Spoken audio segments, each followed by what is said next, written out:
Vocês estão prontos para receber a palavra de Deus? Então abra sua Bíblia, por gentileza, na primeira carta de Paulo a Timóteo, no capítulo 1 e no versículo 17.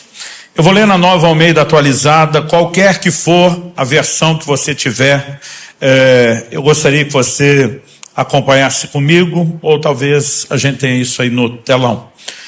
O texto sagrado diz assim: ao Rei eterno, imortal, invisível, Deus único, honra e glória para todo sempre. Amém. Você pode repetir o texto comigo? Diga assim: ao Rei eterno, imortal, invisível, Deus único, honra e glória para todo sempre. Amém. Só mais uma vez, com uns 30% a mais de volume, como se você tivesse jantado. Então vamos lá. Assim. Gente, isso aí foi 55% a mais, mas obrigado. Assim, ao Rei eterno, imortal, invisível, Deus único, honra e glória para todo sempre. Amém. Meu Deus, oramos que a Tua palavra alcance o nosso coração e não somente a razão. Oramos que a Tua palavra cumpra com o Teu propósito e ela seja de fato aplicada de uma forma bem pessoal pelo Teu Espírito, o Espírito da verdade. Oramos não só pelo entendimento da doutrina, oramos por mais do que clareza de informação, nós oramos que a luz resplandeça no íntimo de cada um de nós. Nós oramos que a fé seja fortalecida, desafiada. Nós oramos que o Senhor de fato nos conduza a um lugar de correspondência diferenciada. Queremos ser provocados e corresponder com o Senhor para viver um novo nível do sobrenatural. Nós oramos e desde já nos antecipamos em te agradecer por tudo que o Senhor fará, em nome de Jesus. Amém. Bom, eu quero tomar dessas declarações que o apóstolo Paulo faz nesse versículo. Esse será o nosso ponto de partida e uma espécie de trilho para a mensagem. Ele apresenta alguns adjetivos a Deus. Ele o chama de Rei eterno, imortal, Deus único, mas no meio dessa lista nós temos um adjetivo: invisível. Na verdade, eu diria que é mais do que um adjetivo, é uma característica apresentada pelo próprio Deus na revelação de si mesmo. E eu quero tomar essa declaração sobre Deus, e o tema da minha mensagem hoje é o Deus invisível. Essa palavra aqui traduzida invisível, no original grego, auratus, ela significa despercebido, o que não pode ser visto, e foi traduzido na grande maioria das versões, tanto no português como em outras línguas, como invisível. Isso é sustentado por meio de várias afirmações das Escrituras. Eu gosto de dizer, quando a Bíblia repete muito um assunto, normalmente esse assunto deixou de estar no nível de informação e ele foi elevado à categoria de ênfase. E de alguma forma parece que Deus, quando falamos de ênfase, está tentando chamar a nossa atenção. Então em João no capítulo 1, no verso 18, a Escritura diz: ninguém jamais viu a Deus. Em João no capítulo 5, no verso 37, o próprio Jesus diz: o Pai que me enviou, esse mesmo é quem tem dado testemunho de mim. Vocês nunca ouviram a voz dele, nem viram a sua forma. Então o texto anterior, João 18, ninguém jamais viu a Deus. Agora ele diz: nem viram a sua forma. Em Colossenses 1,15, Paulo, falando de Jesus, diz: ele é a imagem do Deus invisível. A ideia é falar que Cristo revela o Pai, mas revela o Deus invisível. Então é uma característica da revelação de Deus. Em 1 Timóteo 6,16, a Escritura diz: o único, falando de Deus, o único que possui imortalidade, que habita em luz inacessível, a quem ninguém jamais viu, nem é capaz de ver, a ele honra e poder eterno. Amém. E por fim, 1 João 4,12, o discípulo amado diz: ninguém, nunca ninguém viu a Deus. Então todas essas afirmações em conjunto sustentam, fortalecem, corroboram a mesma verdade: o Deus invisível. Isso me leva a uma pergunta, e é o primeiro tópico da nossa construção: por que não ser visto? Porque Deus escolheu, uma vez que isso é decisão dele, ser o Deus invisível, auratus, despercebido, que não pode ser visto. E ao longo dos anos, porque esse não é um questionamento recente, mas ao longo dos anos eu encontrei 3 razões específicas pelas quais eu pudesse dizer isso meio que responde à pergunta, e para mim elas sempre foram suficientes, satisfatórias. Por que não ser visto? Em primeiro lugar, eu abordaria aqui, introduziria a questão da fé. Abacuque 2,4 diz que o justo viverá da sua fé. Isso foi repetido por Paulo na carta aos Romanos e aos Gálatas, o escritor de Hebreus também menciona, e isso se tornou um dos fundamentos da doutrina neotestamentária. Se o relacionamento com Deus é baseado na fé, e não só a conversão é pela fé, mas o justo vive pela fé, o que é fé? A definição bíblica de Hebreus 11:1 diz que a fé é a certeza das coisas que se esperam e a convicção dos fatos que não se veem. Se a fé é a convicção do que não se vê, em 2 Coríntios 5,7, Paulo diz isso, que andamos por fé e não por vista, porque fé é a convicção do que não se vê, faz todo sentido que Deus tem escolhido permanecer invisível. Como veremos, ninguém nunca viu a Deus, não é por ausência de forma, mas porque Ele escolheu, Ele optou para que a sua forma não fosse vista. Então, em primeiro lugar, a questão da fé, e acredito que a gente nem precisa detalhar muito isso. Segundo lugar, algo que eu tenho percebido nas Escrituras, a gente pode classificar como a questão da idolatria. Em Êxodo, no capítulo 19 e 20, nós temos a revelação, de Deus no cume do monte Horebe, na cordilheira do Sinai, e a Bíblia diz que não apenas a glória de Deus envolve o monte numa nuvem escura, mas que Deus falou do meio do fogo, que houve relâmpagos, vozes, trovões, e a manifestação da glória de Deus foi assustadora, a ponto de o povo pedir a Moisés: fale Deus com você, e você conte para nós, porque nós não vamos poder suportar isso, nós vamos morrer. Em Deuteronômio, no capítulo 4, e Deuteronômio significa segunda lei ou repetição da lei, nesse, que é o 5º livro do Pentateuco, os 5 primeiros livros da Bíblia, cuja autoria são atribuídas a Moisés, nós temos uma espécie de repetição dos principais mandamentos e dos highlights, os piores e melhores também momentos da nação de Israel, principalmente daquela geração que sai do Egito rumo à terra prometida. Recapitulando o assunto, em Deuteronômio 4:12, Moisés vai falar do que aconteceu em Êxodo 19:20, quando a glória de Deus desce sobre o Sinai. E diz: então o Senhor falou a vocês do meio do fogo, e vocês ouviram o som das palavras dele. Vocês ouviram a voz, mas não viram aparência nenhuma, só escutaram a voz. Então em Deuteronômio 4:12 é a ênfase: ouviram a voz, mas não viram aparência nenhuma. Do verso 15 ao 18 agora, Deus diz: tenham cuidado, guardem bem a sua alma, porque vocês não viram aparência nenhuma no dia em que o Senhor, o Deus de vocês, lhes falou em Horebe, no meio do fogo. Portanto, tenham cuidado para não se corromperem. Olha a definição de corrupção aqui: para não se corromperem e fazerem para si alguma imagem esculpida na forma de ídolo, semelhança de homem ou de mulher, semelhança de algum animal que há na terra, semelhança de alguma ave que voa pelos céus, semelhança de algum animal que rasteja sobre a terra, semelhança da terra. Então, nos versos 23 e 24, a advertência é repetida: tenham cuidado de não se esquecer da aliança que o Senhor, seu Deus, fez com vocês. E quando agora ele fala de aliança, ele está puxando também as palavras da aliança, os mandamentos principais que Deus concedeu, entre eles: não façam para vocês, um dos 10 mandamentos do decálogo, imagem de escultura, não se curvem diante delas, nem as adorem. Então ele diz: tenham cuidado de não esquecer da aliança que o Senhor, seu Deus, fez com vocês. Não façam para si nenhuma imagem esculpida, semelhança de alguma coisa que o Senhor, o Deus de vocês, proibiu. Porque o Senhor, o Deus de vocês, é fogo consumidor, é Deus zeloso. Então Moisés está dizendo: Deus não apareceu com nenhuma forma para não dar a vocês ideia de tentar reproduzir a imagem dele na forma de ídolos. Então, a segunda razão que eu encontro na Bíblia é porque Deus queria evitar a questão da idolatria.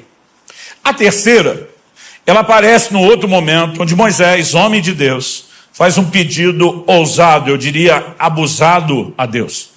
Em Êxodo 33, Moisés diz para o Senhor: eu quero ver a sua glória.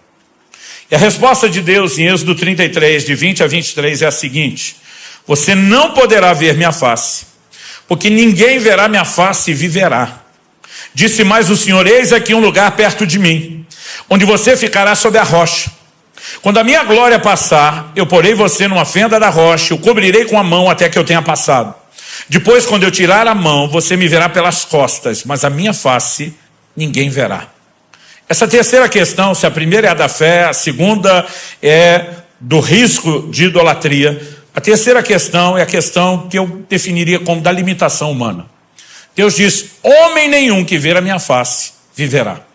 O que Deus está dizendo é, Moisés, você não dá conta de suportar a manifestação plena de quem eu sou, a revelação da minha glória. Em outras palavras, podemos dizer que Deus está ensinando a Moisés, você seria desintegrado. Você não pode suportar tamanha glória. Eu e você não temos condição ou estrutura para isso. Paulo explica isso em 1 Coríntios 15, quando ele diz que carne e sangue não podem herdar o reino de Deus.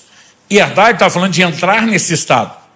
E ele diz assim, que o que é corruptível não pode herdar aquilo que é incorruptível, e o que é mortal não pode herdar aquilo que é imortal. É por isso que, por ocasião da vinda de Cristo, quando vivemos a plenitude da redenção, a Bíblia diz que nossa carne será transformada. E Deus vai transformar o nosso corpo de humilhação, diz Paulo em Filipenses 3:21, para ser igual ao corpo da sua glória. Por quê? Porque a Bíblia diz, então, aquilo que é corruptível se revestirá de incorruptibilidade. E aquilo que é mortal se revestirá de imortalidade. Então a nossa condição muda. Porque como Paulo diz em 1 Coríntios no capítulo 13, agora conhecemos em parte. Então, o então ali é, se você olhar o contexto, quando vier o que é perfeito, a plenitude da redenção, então conheceremos plenamente, como também somos plenamente conhecidos. Deus nos conhece plenamente, porque Ele é o Deus onisciente. Ele nos conhece de forma completa e restrita. Mas a Bíblia diz que quando vier o que é perfeito, por conta da transformação que eu e você viveremos, nós poderemos suportar o conhecimento pleno dEle.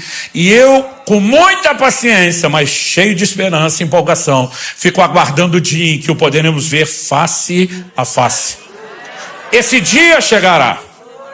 E Deus seja louvado por esse privilégio indescritível que Ele nos concede. Mas até que esse dia chegue, a gente não tem estrutura para suportar a sua glória.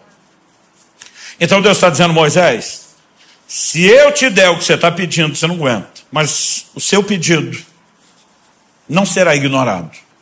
Então, em outras palavras, Deus está dizendo a Moisés mais ou menos assim, eu vou te dar uma experiência com a manifestação mais limitada. Eu vou dosar isso no nível que você possa suportar. Então nós vamos fazer o seguinte, Moisés, eu te ponho na fenda da rocha, eu vou cobrir com a mão, eu passo, e depois de passar eu tiro a mão e te deixo me ver pelas costas. É lógico que nós temos toda uma aplicação de figuras de linguagem, mas Deus está dizendo, você não vai ver a plenitude de quem eu sou, mas vou te mostrar um pouco, no nível do que você pode suportar. Isso não apenas nos fala da nossa incapacidade de hoje vê-lo como ele é, mas nos ajuda a resolver uma aparente contradição. Digo aparente porque a Bíblia não se contradiz. Ela é perfeitamente harmônica na sua revelação. Você pode dizer amém? E eu sempre digo às pessoas, se você tiver uma aparente contradição, que você tenha um desafio de interpretação. Qual é a aparente contradição? Eu comecei lendo vários textos que sustentam que ninguém nunca viu a Deus. E que Deus não pode ser visto. Mas honestamente, a Bíblia fala em várias ocasiões de pessoas que viram a Deus. E muita gente já me questionou, eu já me questionei, não sei se você já se questionou, foi questionado, mas se ninguém viu a Deus, porque a Bíblia diz de gente que viu a Deus. Êxodo 24, verso 9 e 10 diz, Moisés, Arão, Nadab e Abiú, eram 2 dos filhos de Arão, e 70 dos anciãos de Israel subiram ao monte e viram o Deus de Israel, sob cujos pés havia como que uma pavimentação de pedra de safira, que se parecia com o céu na sua claridade. Deus não estendeu a mão contra os escolhidos dos filhos de Israel. Eles viram Deus, comeram e beberam. Aqui tem a observação, viram e não morreram. Mas a pergunta é, viram tudo que se podia ver? Certamente que não. Por quê? Esse relato é em Êxodo 24. Em Êxodo 33, Moisés está dizendo, me mostra a glória. Ele está dizendo aquilo que eu vi. Nós dois sabemos que não é tudo. A Bíblia fala que viram os seus pés, e sob os seus pés, como que uma pavimentação, né, de pedra de safira. Não há descrição de terem visto Deus na sua plenitude. E vários textos apontam na mesma direção. Aliás, Moisés, antes de Êxodo 24, em Êxodo 3, já tinha visto Deus na sarça ardente. A Bíblia diz que o próprio Deus se manifestou ali e falou com ele. Aliás, sempre que você lendo o Antigo Testamento, você lê a expressão o anjo do Senhor, artigo definido. Não um indefinido, um qualquer, mas o anjo. Isso é o que na teologia nós chamamos de teofania, uma aparição de Deus. Mas ela sempre acontece no que nós chamamos no modo limitado. É como se Deus dissesse, eu vou dosar para que você suporte. No livro de Juízes nós temos 2 exemplos. Um deles, o anjo do Senhor aparece a Gideão. Quando ele descobre que era um anjo do Senhor, ele fica apavorado dizendo, eu vou morrer. Porque o entendimento é, o ser humano não pode ver Deus e sobreviver. Mas quando ele não morre, ele levanta um altar e ele chama Jeová Shalom. O Senhor é paz. Tipo, Deus não veio para me destruir. Ele veio em paz. Depois você tem Manoá e a mãe, o pai e a mãe de Sansão, para quem um anjo do Senhor aparece. Quando ele entende o que era, ele diz, nós vamos morrer. Ela diz, se Deus quisesse matar, a gente tinha morrido na hora que ele apareceu. Não depois que ele foi embora. Isaías capítulo 6, verso 1. No ano em que morreu o rei Uzias, eu vi o Senhor assentado num alto e sublime trono. E as pessoas me perguntam, peraí pastor, viram a Deus ou não viram? Eu falei, viram e não viram. Como assim? Viram, a Bíblia está dizendo que eles viram alguma coisa. Mas Deus precisou manifestar algo tão limitado de si, que ao mesmo tempo que ele está dizendo, eu apareci, ele diz, vocês não me viram. O que vocês viram de mim, não define quem eu sou. Portanto, a minha revelação plena, luz inacessível, ninguém é capaz de ver. Mas como eu disse, nós temos a esperança de que um dia o veremos. Até lá, eu aguardo pacientemente o momento em que tenhamos a estrutura de suportar a manifestação da sua glória. E durante esse tempo em que estamos aguardando isso, eu tenho olhado para esses 3 motivos, a questão da fé, do risco potencial, da prática de idolatria, da limitação humana, e eu sempre tratei desse assunto dizendo, são satisfatórios e suficientes para que eu espere o dia de ter estrutura para vê-lo. Mas agora, no mês de julho, eu estava num evento no México, estava durante um período de jejum, e eu tinha me proposto ao longo desse jejum, eu queria ler a Bíblia toda durante esse período. Então, eu me lembro que um dia eu fui para academia treinar e eu fiz algo diferente. Normalmente, quando eu estou ali fazendo um cardio, eu brinco que é uma extensão do meu devocional. Boto um louvor, adoração e fico orando. Às vezes assusto alguém na academia, mas tento sempre orar em voz baixa, mas aproveitar aquele tempo. Mas aquele dia algo estava queimando no meu coração, aquele anseio, eu preciso ler a Bíblia, e eu mesmo pensando, isso não é coisa que se faz, porque o exercício de cardio que eu estava fazendo, eu não estava numa bicicleta, eu não estava numa esteira, eu estava num elíptico. Você movimenta a mão. E eu estava lendo a Bíblia no celular. Então você tinha que ficar movimentando, empurrando e rolando o texto para cima. E eu pensei, esse negócio vai ser chato demais, vai dar trabalho.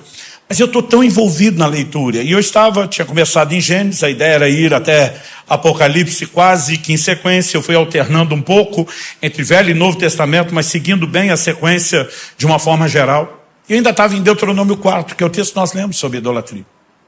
E foi quando eu li esse texto, que diz que Deus não apareceu em nenhuma forma, que o Espírito Santo falou comigo, o Deus invisível.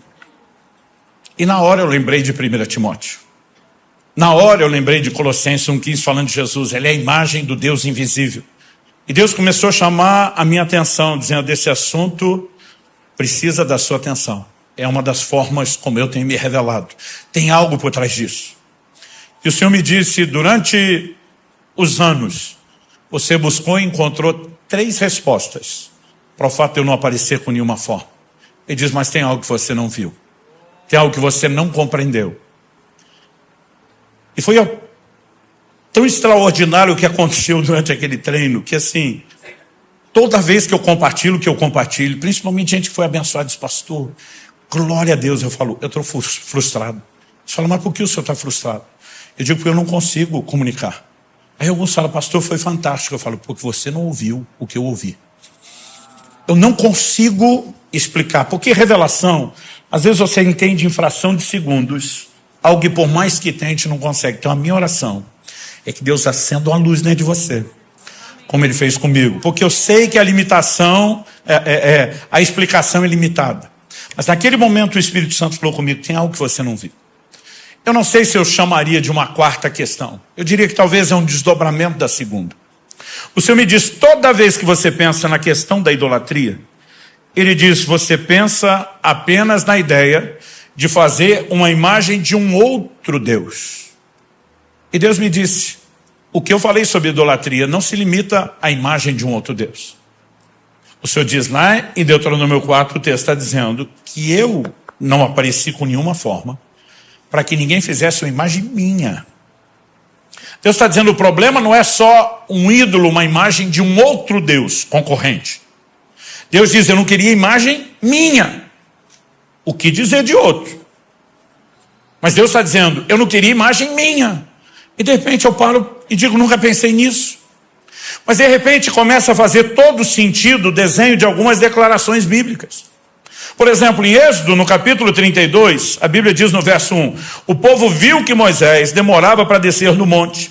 Então reuniu-se em volta de Arão e lhe disse, levante-se, faça para nós deuses que vão adiante de nós. Pois quanto a esse Moisés, o homem que nos tirou do Egito, não sabemos o que lhe aconteceu. Moisés sobe para o monte, 40 dias e 40 noites. Por quê? Porque lá em Êxodo 19 e 20, quando Deus fala daquela forma gloriosa, e o povo diz, fale Deus com você e você nos conte, porque senão nós vamos morrer.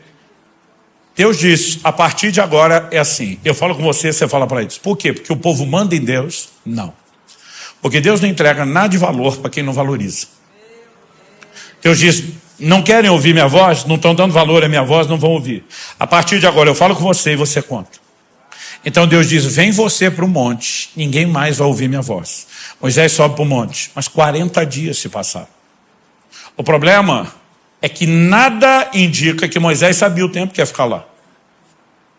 Moisés não está dizendo ao povo, gente, daqui perto de 1 mês e meio eu volto. Ele só subiu, sumiu e não deu mais sinal de vida. Eles não têm meios de comunicação como os nossos. Moisés não mandou um WhatsApp, um SMS pro Arão. A glória está densa. Não sei quando é que eu desço. Vou curtir aqui o monte. Não tem comunicação, ninguém sabe. Depois de quase 1 mês e meio, a turma diz, nós não sabemos o que aconteceu com esse homem. E qual é o problema? O problema é que agora ninguém mais ouve Deus. Deus fala com o homem, Moisés, e o Moisés conta. E o Moisés apareceu. Então todo mundo ficou offline. Perderam a conexão. Agora, eles estão olhando para Arão e dizendo, nós não podemos ficar sem Deus. E o único acesso que nós temos a Deus sumiu. Então, dá um jeito de criar alguma forma de contato com Deus. E eles decidem fazer um bezerro de ouro. E normalmente o que eu e você pensamos é que eles estão falando de outros deuses. Até porque tem uma expressão aqui, faça para nós deuses que vão adiante de nós. Quando eu e você lemos a expressão deuses no plural, a gente sabe, esse povo esculhambou. Bando de traíra. Mas a palavra aqui traduzida no hebraico é Elohim. Elohim, ela muitas vezes é indicada para falar também de outros deuses, até de anjos, mas é um nome com o qual o próprio Deus também se identifica. E Elohim está na forma plural. A maioria das vezes é traduzido Deus no singular por causa do nosso entendimento da doutrina. O mistério bíblico da Trindade é um só Deus, 3 distintas pessoas. Então, normalmente a tradução vem Deus no singular, porque o tradutor já tem em mente a doutrina. Mas a palavra no original está no plural. E não tem nada aqui sinalizando que apesar de estar no plural, que está falando de outros. Vamos continuar lendo o texto. Adão respondeu, tirem as argolas de ouro das orelhas de suas mulheres, seus filhos e suas filhas, tragam para mim. Então o povo tirou das orelhas as argolas e as trouxe a Arão. Este, recebendo-as das mãos deles, trabalhou o ouro com buril, fez dele um bezerro de metal fundido. Então disseram, são estes, ó Israel, os seus deuses que tiraram você da terra do Egito. Quando eu lia isso, eu ficava indignado. Eu pensava, bando de traíra. Além de fazer outro Deus, ainda dá para ele o crédito do que Deus fez. A pergunta é, eles estão olhando para isso como outro Deus? Porque, de novo, a palavra, esses são os teus deuses, Elohim. Mas olha o que vem no último versículo 5, que eu vou ler. Arão, vendo isso, edificou um altar diante do bezerro e fez a seguinte proclamação, amanhã haverá festa ao Senhor. A maioria das versões vai apresentar a palavra Senhor em letra maiúscula. O que isso significa na maioria das versões? Que a palavra que foi traduzida no hebraico é o que nós chamamos do tetragrama sagrado, o nome impronunciável de Deus, com 4 consoantes. Imaginando como se pronunciaria se a gente colocasse vogais aleatoriamente, uma das possíveis traduções ou pronúncias seria Jeová. Em outras traduções ou cânticos a gente usa a expressão Yahvé, mas são tentativas de imaginar como pronunciaria-se as 4 consoantes, que são impronunciáveis. Era o nome sagrado de Deus. Quando Arão diz, amanhã tem festa a Jeová, é evidente que eles não estão olhando para aquele bezerro e dizendo é outra coisa. Eles apenas deram uma forma ao Deus que nunca revelou forma alguma. Isso foi suficiente para que a ira de Deus se acendesse. Porque como nós lemos em Deuteronômio 4, quando o Senhor adverte, ele diz, eu sou Deus zeloso, eu sou fogo consumidor. Deus está dizendo, não faça uma imagem minha. Por que não? Deus está dizendo, não me reduzam a algo menor do que eu sou. E esse assunto, ele é sério. Por quê? Como eu estava naquele início de leitura bíblica, ainda em Deuteronômio, está fresco lembrar aquilo que eu já li, e dali, de Deuteronômio 4 até Apocalipse, eu li a Bíblia de uma forma como eu nunca fiz, olhando quase que praticamente versículo por versículo. De Deuteronômio 4 para trás, eu peguei o que lembrava, mas dali para frente, versículo por versículo, eu comecei a ficar impressionado com a quantidade de vezes que Deus está nos chamando a reconhecer a sua grandeza. Ou seja, uma das maiores ênfases na mensagem bíblica, de forma recorrente, é: eu sou maior do que vocês imaginam. Não limitem quem eu sou. Por que Deus se preocuparia em que nós não limitássemos? Porque tem um ego tão grande como ele é? Evidente que não. O apóstolo Paulo, pregando em Atos 17, em Atenas, o palco da filosofia do mundo de seus dias, diz: Deus não é servido por mãos humanas como se necessitasse de coisa alguma. Deus é absoluto, completo em si mesmo, ele não tem falta de nada, e ele não precisa de nada que eu e você possamos oferecer. Ele não depende do meu e do seu reconhecimento. Ele não vai se sentir menos Deus se você e eu não o adorarmos, não reconhecermos sua grandeza todo dia. Ele continua sendo quem é, mas se você não reconhece, você não desfruta. Então ele não pode fazer na sua vida o que poderia se você tivesse um entendimento mais claro da grandeza dele. Então, ao longo das Escrituras, você vai percebendo Deus chamando a atenção do seu povo vez após vez, de forma recorrente, sobre a sua grandeza. E um texto que eu gostaria que você observasse comigo, está lá em Isaías, no capítulo 40.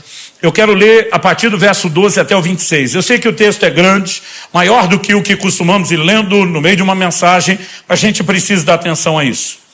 Ele começa mexendo em figuras que dizem respeito ao entendimento, à forma como as pessoas ilustram sua compreensão de grandeza.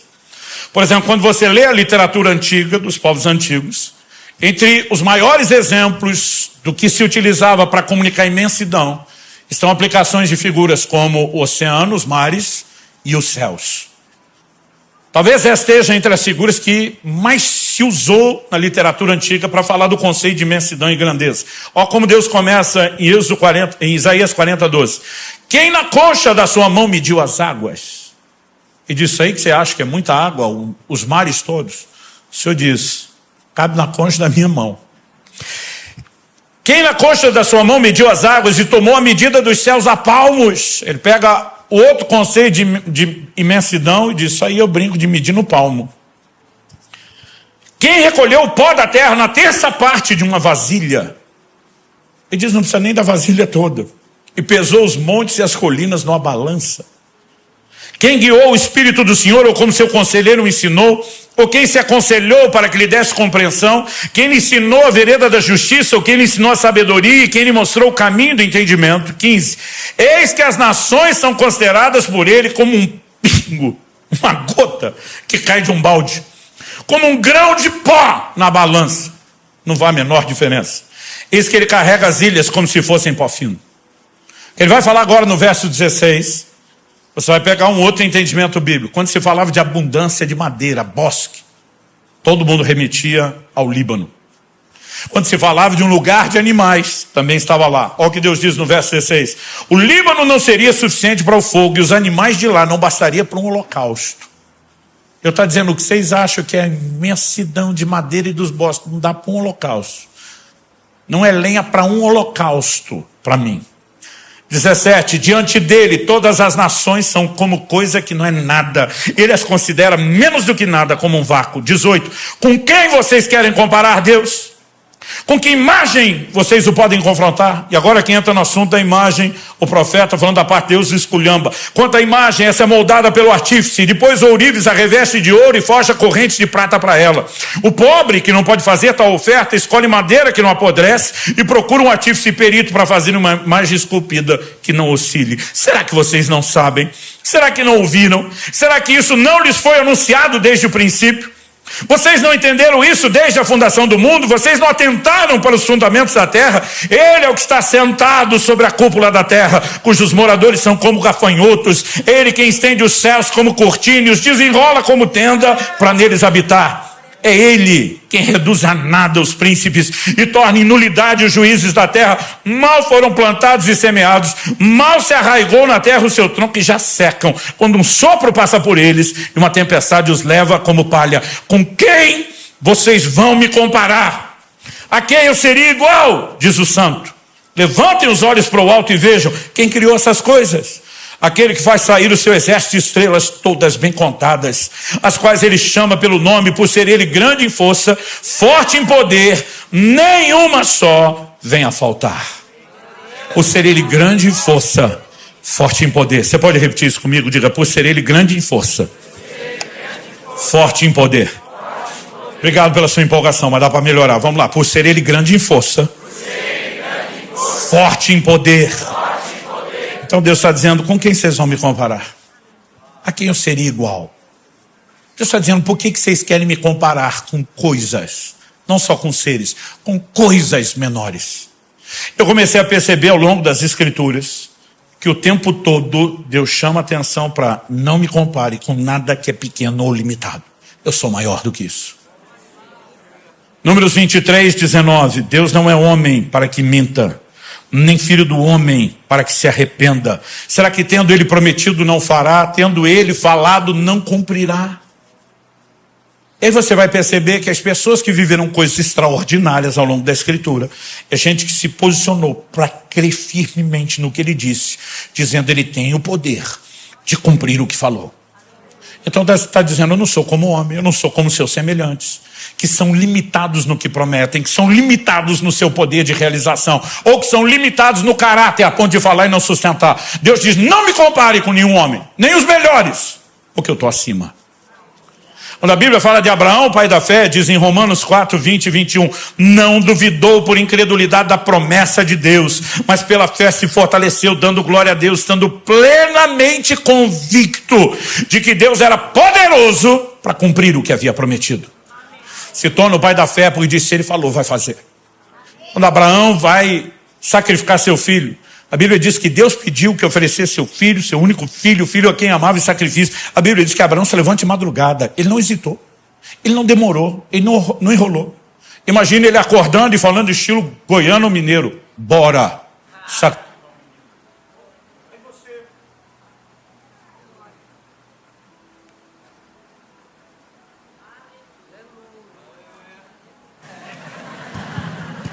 Aí você fica pensando, que pressa é essa?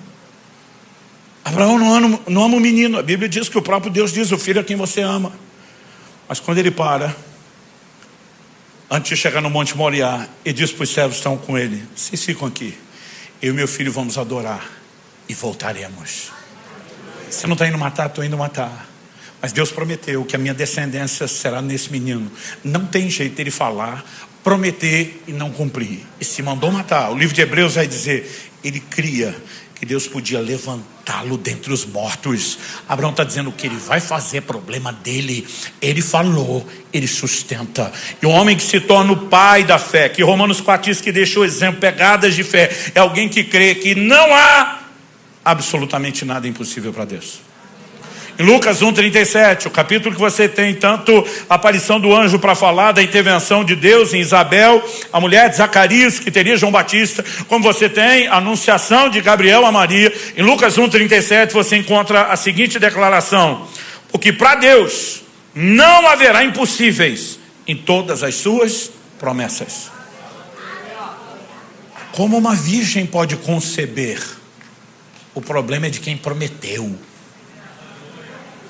E a grandeza de quem prometeu não precisa de explicação, ele faz. É isso que o anjo está dizendo. Em Marcos 10, 27, Jesus está falando para os seus discípulos que viriam se tornar a liderança da igreja que ele deixaria na terra. Jesus, olhando para eles, diz: para os seres humanos é impossível, contudo não para Deus, porque para Deus tudo, repete comigo, tudo. A Bíblia diz: tudo é possível.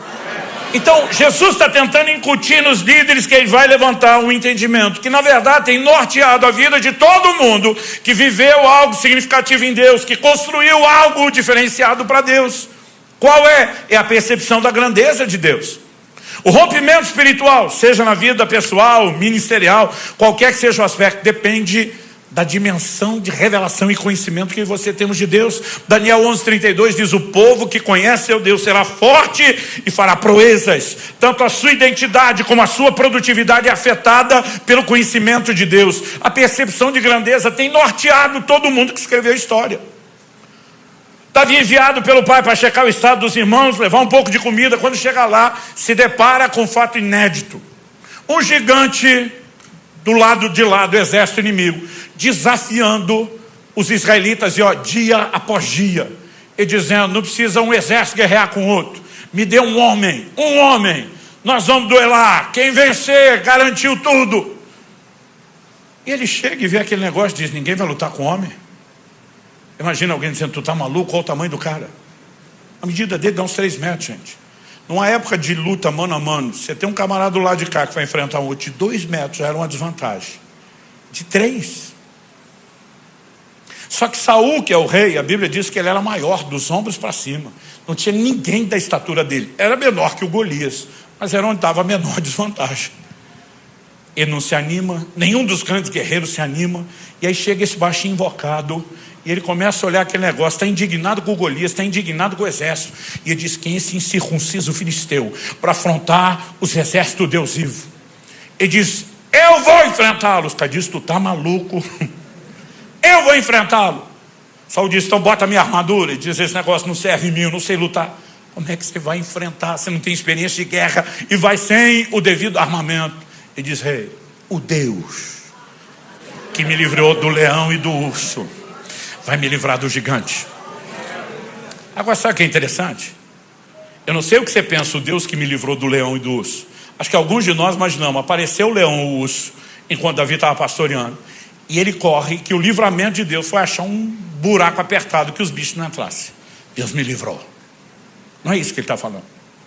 Davi diz: quando vinham deles o leão e o urso, pegavam uma ovelha, eu partia para cima, eu pegava o bicho pela barba, eu arrancava a ovelha da boca dele e matava. Davi está dizendo: me livrou quando eu enfrentava, e eu vou para cima, e Deus vai me livrar desse cara. E quando o combate dá para acontecer, Davi olha para ele e diz: você vem contra mim com espada, com lança, com escudo. Davi não diz: eu vou contra você com a funda. E pelo amor de Deus, não chame isso de estilingue. Dê um pouco de essência à funda. A funda também era uma arma de guerra. Mas Davi está dizendo: eu vou contra você em nome do Senhor dos Exércitos. Ele está dizendo: você tem um capacete para proteger a sua cabeça de pedrada. O Espírito de Deus vai guiar a pedra no lugar certo. Ela vai atingir o seu lugar. Davi está dizendo que eu não estou indo lutar com você baseado nas minhas habilidades. Ele é o cara que dizia: ele unge minhas mãos para a peleja, ele fortalece os meus pés, com ele eu salto muralhas. O que Davi está dizendo: quando você conhece um Deus grande, não tem limites diante de você. Quando chega a hora de construir o templo que ele não pôde, Salomão, seu filho, se levanta para construir. Eu acho tremenda a declaração de Salomão. Davi deixou a maior parte dos materiais que precisava, Salomão ajunta o resto. Mas ainda assim ele começa a pedir para alguns reis vizinhos aliados que cooperem.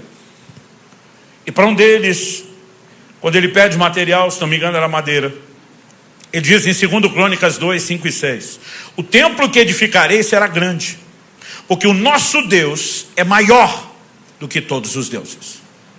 Então ele está dizendo: você pode achar que nós estamos exagerando, e nós estamos. E só estamos porque o nosso Deus é maior do que todos os deuses. Se esses fake deuses das nações vizinhas são só ídolos, tem templos majestosos, o nosso será uma casa muito maior, muito mais excelente, muito mais gloriosa. Aí de repente você pensa, ele entendeu que Deus era grande. Não nessa frase, você vai entender isso depois. Salomão continua e diz assim: no entanto, quem seria capaz de lhe edificar um templo, visto que os céus e até os céus dos céus não podem conter? E quem sou eu para lhe edificar um templo, a não ser para queimar incenso diante dele? Salomão está dizendo, por maior que seja essa casa, ela não pode conter um Deus infinito. Ele está dizendo, nem os céus dos céus podem contê-lo. Essa casa pode ser maior do que a dos outros, mas um casebre, Deus não cabe dentro dela. E diz, mas o que eu entendi, é só um lugar para queimar incenso, para que a gente se aproxime, para que a gente adore, para que a gente ore, para que a gente se conecte com aquele que não cabe na casa, porque ele é maior. Ao longo de toda a Escritura, a revelação da grandeza de Deus não só desperta as pessoas a feitos e realizações extraordinárias, mas ela vai permeando toda a revelação bíblica. Você vai para a adoração dos salmos, Salmo 145, 3, um exemplo: grande é o Senhor e muito digno de ser louvado. Sua grandeza é insondável, é inexplicável, é imensurável. Não dá para entender o que dizer e explicar. Eu lembro de um pastor amigo meu, ele falou, subi lá, preguei numa igreja, e não é só que você tinha aqueles gritos empolgados de um pentecostal comum que dá glória a Deus e aleluia, ou até larga um fala a Deus. E diz, enquanto eu pregava, ia falando do que Deus tem feito, tinha um camarada lá que dava um grito em comum, ele gritava assim, eita Deus grandão! Ele falou, eu não consigo te explicar o como eu gostei daquilo. Porque esse cara o tempo todo olhava e tudo que ele conseguia dizer era, eita Deus grandão! Eu creio que Deus quer nos chamar a um lugar de percepção, que nos leve, mesmo que a gente não verbalize nem grite no meio da reunião, a dizer, eita Deus grandão! Sua grandeza é imensurável. Isaías 46, 5. Com quem vocês vão me comparar? A quem eu seria igual? E que coisa semelhante confrontarão comigo? De novo, o mesmo discurso do capítulo 40. E agora, de novo, ele esculhamba os ídolos. Vou ler do 5 ao 10. Eles o põem sobre os ombros, levam-no e o põem no seu lugar.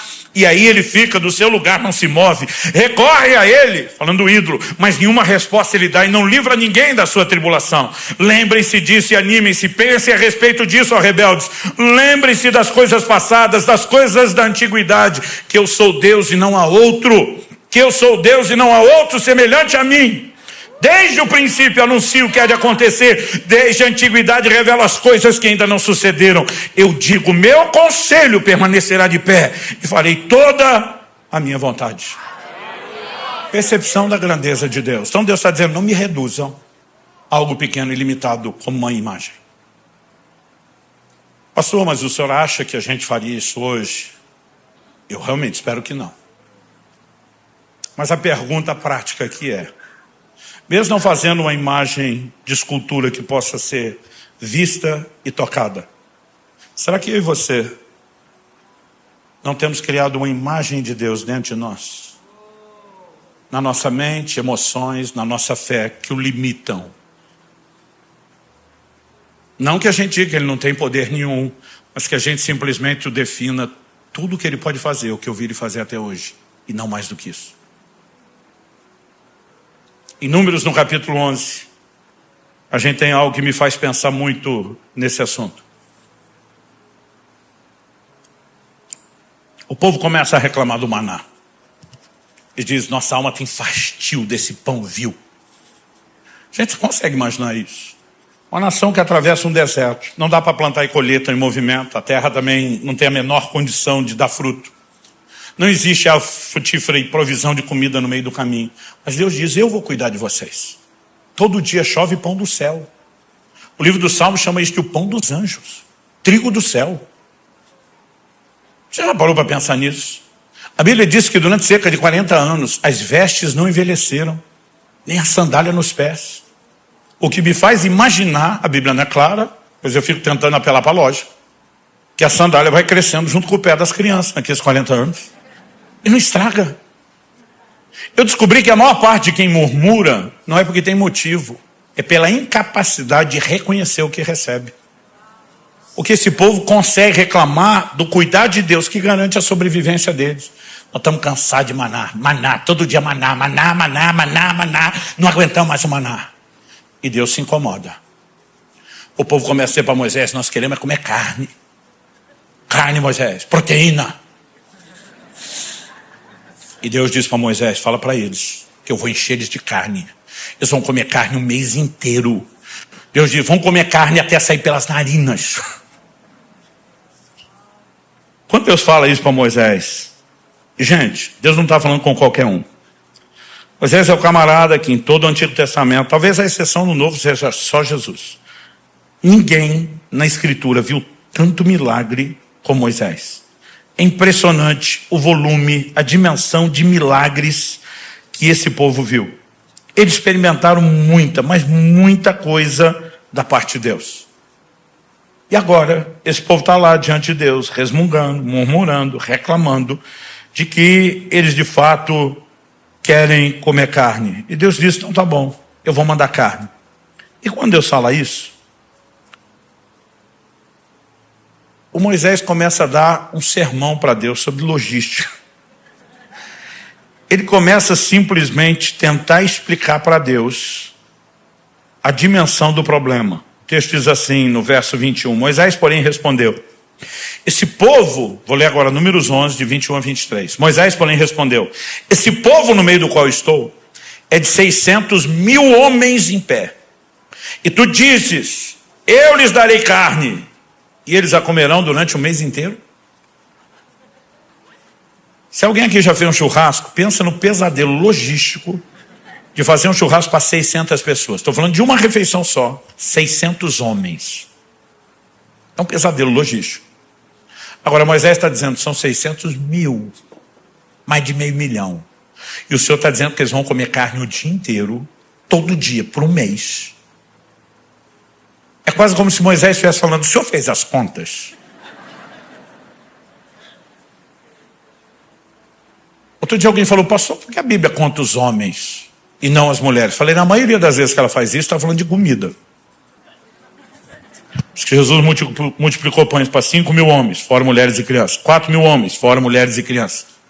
Porque, meu amigo, esses homens comem tanto, que as mulheres e crianças podem vir na mesma conta, que não altera muito. Mas se você der para cada um dos 600.000 homens, imagina para cada chefe de família, se você der para eles uma mulher só, que para a época era uma média mais do que generosa, e você der para cada um desses casais 3 filhos, que era ainda mais generosa a média, então você multiplica cada um dos 600.000 homens com famílias de 5, ele, a mulher e 3 filhos, 600.000 vezes 5, são 3 milhões de pessoas. Como que você dá carne para 3 milhões de pessoas o mês inteiro até sair pelas narinas? Aí o Moisés está falando para Deus, eu acho que o Senhor está com erro de cálculo. Verso 22, ele pergunta, em Números 11, quantos rebanhos de ovelhas e de gado teríamos de matar para que tivesse o suficiente? Ou será que bastaria se ajuntássemos para eles todos os peixes do mar? Moisés está dizendo, aí também não, Deus. Nem se o Senhor arrumar sua rede, pescasse tudo que tem no mar, vai dar carne para esse povo comer um mês. Qual a resposta de Deus? Verso 23, porém o Senhor respondeu a Moisés, será que a mão do Senhor se encurtou? Moisés, você acha que eu sou esse deusinho da sua cabeça? Que fez tudo que fez até hoje, mas não consegue se superar, não consegue além disso, se aposentou, que a mão encurtou, perdeu a força ou o poder. Deus diz, agora mesmo, você verá se a minha palavra se cumprirá ou não. Eu brinco que Deus falou, agora nem que seja para esfregar na tua cara, miserável. Você vai ver se eu vou fazer ou se eu não vou fazer. Sabe o que é interessante? A Bíblia diz no verso 31, que soprou um vento do Senhor. Ele trouxe codornizes do mar e as espalhou pelo arraial em todas as direções, numa extensão de cerca de um dia de caminhada. Para qualquer lado você fosse o dia inteiro caminhando em todas as extensões. A Bíblia diz, há uma altura de quase 1 metro sobre a terra. E eu digo, vai ter carne para apodrecer, que vocês não vão dar conta de comer, mesmo que comam até sair pelas narinas. Um mês inteiro.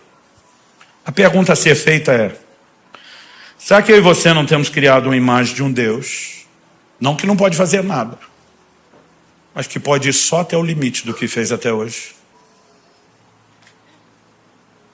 E se eu e você olhamos para dentro de nós e descobrimos que fizemos imagens não físicas, não tangíveis, mas uma imagem interior que o limite, nós estamos cometendo o mesmo erro: diminuir a percepção de grandeza, limitar dessa forma a ação dele. Quando Moisés desce no monte, em Êxodo 32, a Bíblia diz que ele moeu com aquele bezerro de ouro. Ah, mas é o Senhor, vamos moer, porque Deus não é essa coisinha limitada que vocês fizeram. E o que eu e você precisamos fazer quando encontramos imagens de Deus dentro de nós que o limita é dizer: eu vou moer com isso, ele é maior, e eu não vou limitar a percepção de grandeza dele. Pastor, então qual é a solução? Crescer na revelação de Deus. Esse é o meu terceiro e último tópico. Oséias capítulo 6, verso 3 diz: conheçamos e prossigamos em conhecer a Deus.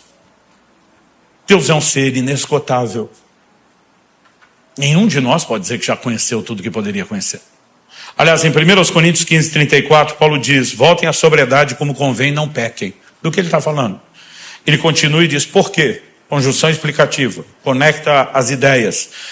O raciocínio construído é a explicação que vem depois. Porque alguns ainda não têm conhecimento de Deus. Digo isso para vergonha de vocês. Ele não está falando que o conhecimento de Deus é zero, porque está escrevendo para a igreja de cristãos. Ele está dizendo: esse conhecimento que vocês têm de Deus é uma coisinha tão sem vergonha, que eu preciso chamar vocês à sobriedade e dizer: pare de pecar. O conhecimento de Deus tem que ampliar. Provérbios 4,18 diz que a vereda do justo é como a luz da aurora, do amanhecer. Vai brilhando mais e mais, até ser dia perfeito. Luz na Bíblia fala de revelação. Luz progressiva é revelação progressiva. Eu e você podemos conhecer de Deus hoje mais do que conhecemos antes. Mas podemos conhecer amanhã mais do que hoje. E depois de amanhã mais do que amanhã. Porque eu e você podemos crescer na revelação de Deus. Pastor, mas como crescer no conhecimento do Deus invisível, que não se mostra? Como podemos conhecer o Deus que não se mostra? Alguns até diriam: se esconde. Deus disse: eu não vou aparecer para os seus olhos, mas isso não significa que você não possa saber mais de mim. Em João 5,39, Jesus diz: examinais as Escrituras, porque julgais ter nela a vida eterna. Nelas, ele diz, e são elas que testificam a respeito de mim. Sabe o que ele está dizendo? Quer saber quem eu sou? Vá para a palavra. A revelação do meu caráter, dos meus atributos, tudo o que você precisa saber de mim, está lá. O que me faz questionar: por que nós lemos tão pouco a Bíblia? Por que nós meditamos tão pouco na palavra de Deus? E será que não é justamente por conta disso que nós acabamos criando uma caricatura de Deus no nosso coração, em vez de uma imagem correta de quem Ele é? Mês que vem eu vou completar 30 anos de pastorado. Essas 3 décadas, eu não sei te dizer quanta gente eu já atendi em aconselhamento pastoral. Eu brinco que pastor não conta a hora de atendimento como piloto conta a hora de voo. Para depois a gente dizer: mas eu te garanto, foram milhares de horas. Sabe uma coisa que não só me chama atenção, mas que muitas vezes tem me ferido ao longo do tempo? É que quando as pessoas vêm buscar aconselhamento e atendimento, normalmente elas vêm numa hora de dor. Eu diria a maioria. Não é todo mundo, mas a maioria das pessoas, na hora de dor, elas acabam transbordando a falta de entendimento, a falta de conhecimento de Deus que carregam. É gente como a mulher de Jó, que na hora do aperto diz: amaldiçoe seu Deus e morre. Tipo, Deus é legal pra caramba quando está tudo bem comigo. Mas se Ele não estiver me mimando, me agradando todo dia, fazendo o que eu quero, é porque Ele não presta. Jó olha e fala o que muito cônjuge já quis falar para você. Você fala como uma louca. Porque ele tem uma outra convicção. Ele está dizendo: eu não estou lendo Deus nas circunstâncias. Ele diz: eu sei que o meu Redentor vive. Ele vai se levantar sobre a terra. Jó está dizendo, Deus não é o que você está lendo nas circunstâncias, mulher. Deus não é o filtro das suas emoções machucadas por tudo que aconteceu. Ele não ser correto, ele não ser justo, ele não ser íntegro. Ele é fiel não apenas a si mesmo e a sua palavra a cada um de nós. Ele vai se levantar como Redentor para mudar a nossa circunstância. O que eu e você precisamos? Entrar num lugar mais profundo de convicção de quem Deus é. O que será impossível acontecer com uma vida tão pobre de leitura e meditação na palavra, como muitos de nós temos. Quando as pessoas estão desabafando, e normalmente a dor fala o que elas não estão percebendo, estão dizendo. Muitas pessoas não chegam rotulando. Deus é injusto, Deus me abandonou, não foi fiel, mentiu, não cuidou de mim. Mas as entrelinhas do choro e do desabafo mostram que elas estão pensando ou sentindo isso. E pensar ou sentir isso não vai ofender Deus. Ele não vai se sentir diminuído. Mas vai te impedir, pela falta de reconhecimento da grandeza dele, de desfrutar do que ele pode fazer. E aí às vezes tem gente diante de mim, não, pastor, eu sinto que não foi justo. E eu, pera, você está dizendo que Deus é injusto? Hebreus 6,10 nessa turma. Deus não é injusto para se esquecer das vossas obras, do amor que mostraste para com ele, pois servistes e ainda servis os santos. Ele não é injusto. A fé se apoia no caráter de Deus, no entendimento de quem ele é. Quem está entendendo? Ah não, mas Deus não me guardou, não guardou a minha família naquela situação. Como é que é? Romanos 8,31 nessa turma. Se Deus é por nós, quem será contra nós? Ah, pastor, mas Deus falou e não cumpriu. Como é que é? Hebreus 6,18 neles, é impossível que Deus minta. 1 Samuel 15,29 nessa turma, a glória de Deus não mente, nem se arrepende, porque não é homem para que se arrependa. Tito capítulo 1, versos 2 e 3. Paulo diz, o Deus que não pode mentir. Ele podia só falar o Deus. Deus prometeu. Mas ele tem um entendimento de quem Deus é.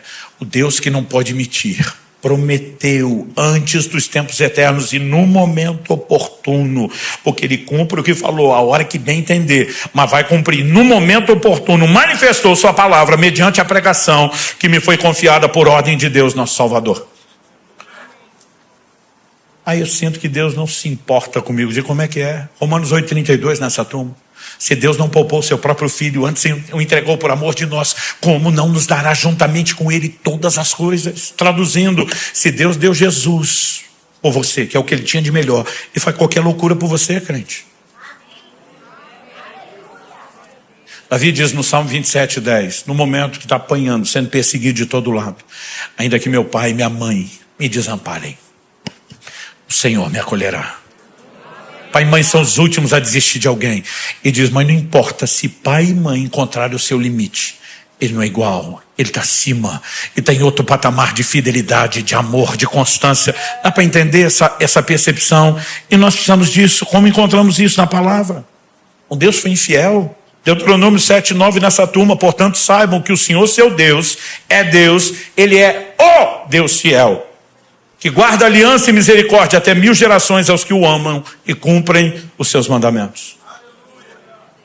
Todo dia um ensinou para mim, não, pastor, eu sei que Deus é amor, que ele ama assim, mas de vez em quando parece dar uma falhada, né? Não é nem uma falhada, é uma falhada. Romanos 8, 38 e 39 diz, porque eu estou bem certo, não é pouco certo, não é mais ou menos certo. Estou bem certo de que nem a morte, nem a vida, nem anjos, nem principados, nem as coisas do presente, nem do porvir, nem os poderes, nem a altura ou profundidade, nem qualquer outra criatura poderá nos separar do amor de Deus que está em Cristo Jesus, nosso Senhor. Estou bem certo. Convicção. De onde isso vem? A fé vem por ouvir. A Bíblia diz que Abraão estava plenamente convicto. De onde vem essa convicção? A fé vem por ouvir e ouvir a palavra de Cristo. Agora some-se a isso. Se eu e você, além de levarmos a sério o envolvimento com a palavra, começamos a cultivar diariamente uma vida de oração. Às vezes as pessoas me perguntam, pastor, aquilo que o senhor vive, que funciona na sua vida, que o senhor prega, Normalmente o senhor descobre lendo a Bíblia. Eu falei, a maior parte do tempo não é na hora que eu estou lendo. Eu falei, o que eu estou lendo faz efeito depois. Normalmente é na hora que eu estou orando. Em Jeremias 33:3, Deus diz, invoca-me que te responderei. Mas ele não parou aí. Para muito crente, oração é só isso. Eu invoco, ele responde, eu peço, ele atende, eu preciso, ele dá. Mas Deus não parou aí. Deus diz, anunciar-te-ei coisas grandes e ocultas que tu não sabes. É no ambiente de oração que muitas vezes Deus começa a quebrar e moer essas imagens menores e nos levar a um lugar de percepção e entendimento. Ele é maior. O que ele fará daqui para frente não se limita só às experiências que eu tive. Existe um nível de comunicação, e preste atenção. Jesus diz, o Espírito Santo vos fará lembrar aquilo que eu vos tenho dito. A matéria-prima da revelação do Espírito Santo é a palavra. Tudo aquilo que você está lendo, meditando, pensando, refletindo, confessando, depositando dentro de si, daqui a pouco é a matéria-prima na qual ele vai trabalhar. Ele vai gerar convicção, ele vai gerar percepção, e a combinação de palavra com oração é uma química explosiva. Quem está entendendo? O Salmo 77, de 11 a 14. O salmista diz, recordarei os feitos do Senhor. Certamente me lembrarei das maravilhas da antiguidade. Meditarei em todas as suas obras. Pensarei em todos os seus feitos poderosos. O teu caminho, ó Deus, é de santidade. Que Deus é tão grande como o nosso Deus. Tu és o Deus que opera maravilhas. Entre os povos tem feito notório o teu poder. Quando diz, vou recordar tudo que você já fez, ele está dizendo para Deus, às vezes nós perdemos a consciência até do que ele já fez. Eu lembro de um dia que eu acordei desanimado. Acho que isso não acontece aqui em São Paulo, mas lá no Sul acontece. O mundo parecia branco e preto em vez de colorido. Parece que Deus estava offline. A conexão tinha caído, estava sem sinal nenhum. E eu desanimado, não conseguia nem entender ou explicar por quê. E bem naquele dia encontro aquele tipo de crente que você não quer encontrar na hora que você está desanimado. Aqueles aleluiado, ligado no trifásico, agarrado no trifásico. Quando encontrei ele, glória a Deus, pastor, que eu pude encontrar. Eu só pensando, hoje não. Não falei, mas dentro de mim, me deixa em paz. Ele ouviu fulano dizer que o senhor deu um testemunho, disse. É verdade. Eu falei, é verdade, tem um ajustezinho aqui nisso, mas aí... Não, pastor, o senhor não é assim. O senhor gosta de contar a história com detalhes. Eu falei, não, estou com um pouco de pressa. Não, pastor. Eu quero ouvir do senhor. E eu quero ouvir com detalhes. Eu penso, esse miserável não vai embora. E o que eu preciso para me livrar dele é detalhe. Vamos lá, ok. Aconteceu isso, e a coisa terminou assim, de glória a Deus. Pensei, glória a Deus, digo eu que agora eu vou embora. Ele falou, pastor, e aquele outro testemunho? É verdade ou é lenda urbana? Eu falei, isso aí está um pouco aumentado. Tem umas coisas minhas que me contam que eu digo, isso nunca aconteceu. Aí ele falou, isso é verdade? Eu falei, esse final está um pouco aumentado, mas foi assim. Não, pastor, o senhor não é assim, detalhes. Eu estou pensando, peco, grito com ele, bato nele. Eu falei, talvez com a segunda eu me livro dele. Falei, então tá bom, vamos lá, detalhes. Eu comecei a contar. Só que nessa segunda, enquanto estou visitando os detalhes, alguma coisa está mexendo comigo. Eu não sei te explicar o que é que está acontecendo, mas quando eu termino, eu olho para ele e falo, só essa ou quer saber mais alguma? Porque eu comecei a resgatar, espera aí, com um Deus desse, rebentando com o diabo e atropelando tudo que o capeta tenta fazer na minha vida, fazendo essas coisas extraordinárias, que direito eu tenho de ficar desanimado em qualquer momento? Eu comecei a me animar e daqui a pouco me toquei. Deus não botou esse crente para ele ouvir, Deus botou esse crente para eu lembrar. E sabe, lembrar o que Deus fez é extraordinário, mas meu querido, só vai te trazer o lugar onde você já está, não vai te levar além. O problema é que nós não estamos mantendo a consciência nem para permanecer no lugar que nós chegamos, mas nós estamos crescer na revelação. E Deus quer nos levar a um lugar de percepção maior, enquanto indivíduos, enquanto igreja. Eu quero que você vire para pelo menos uns 2 irmãos do seu lado e fale, você não tem noção do que Deus ainda vai fazer na sua vida. Não. Fala mais empolgado para ele.